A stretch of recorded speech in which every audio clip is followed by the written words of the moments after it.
735,000 Americans die of a heart attack every single year. Would you know what to do if someone dropped down in front of you and collapsed with symptoms of a heart attack?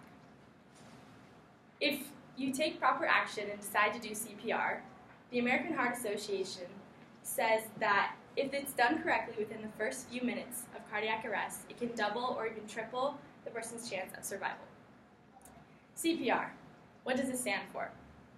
Cardiopulmonary resuscitation. Cardio comes from the word cardia, heart. Pulmonary comes from the Latin word pulmo, meaning lung, and resuscitation is defined as reviving someone from unconsciousness or apparent death. So essentially CPR is heart and lung revival. Now I'm no doctor or nurse, but I am a lifeguard and I have been lifeguarding for 3 years now. I am certified under the Red Cross, the American Red Cross, and the American Lifeguard Association with my lifeguard certification, CPR certification, AED, first aid, and Title IX public safety. I've had to perform CPR at work, for training, and for tests over the years. In this speech, I will be explaining how to recognize when someone is in need of CPR and how to properly do it.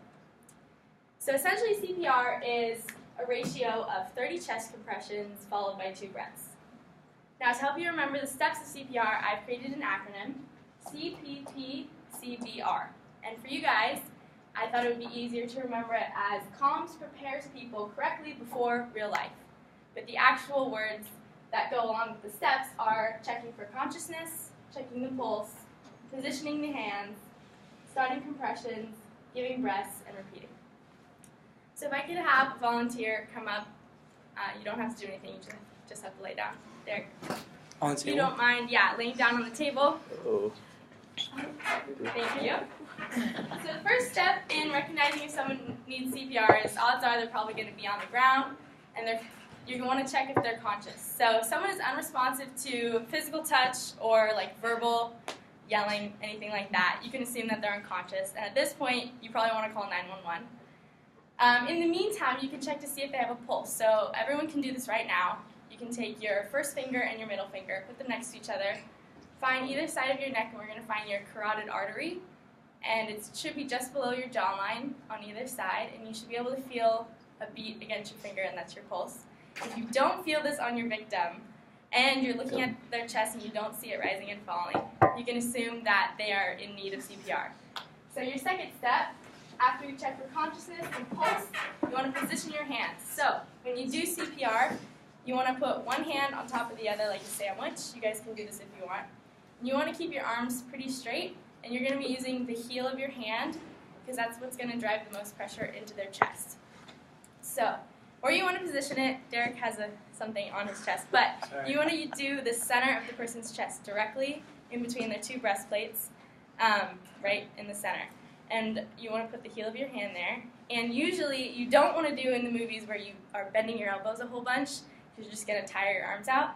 You want to position yourself above the person and use your full body weight and keeping your arms straight to push down about 2 inches into the person's chest, which seems like a lot, but what this is doing is it's stimulating the heart pumping blood to the body, so you need to beat the heart.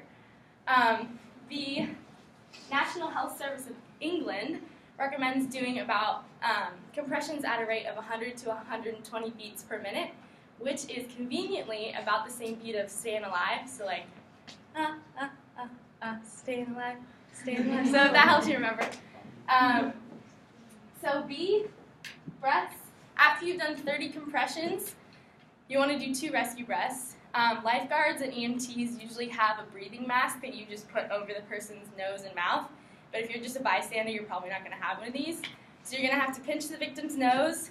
I won't touch you, but you pinch the victim's nose, and you want to make sure their mouth is open. And the most important part about giving breaths is you want to tilt their head back, just like that, so that their airway is open. And if you don't, odds are the breaths aren't going to go down to the lungs, and you're just going to be filling their mouth with air. So that's a really key part. You want to tilt their head back, and you give 1 breath. You want to look, make sure their chest has risen, and then give a second one, and then you want to repeat. You want to keep going and do your 30 chest compressions. And you want to do this cycle of 30 and 2 for about 2 to 3 minutes, and then recheck to see if the person has a pulse. And hopefully, if you do this enough times and you do it correctly, before EMTs get there, you'll have the chance to save someone's life. So I hope you all walk away with a basic understanding of how to do CPR, when to do it, and why it is so important. Thank you. Thank you, Derek.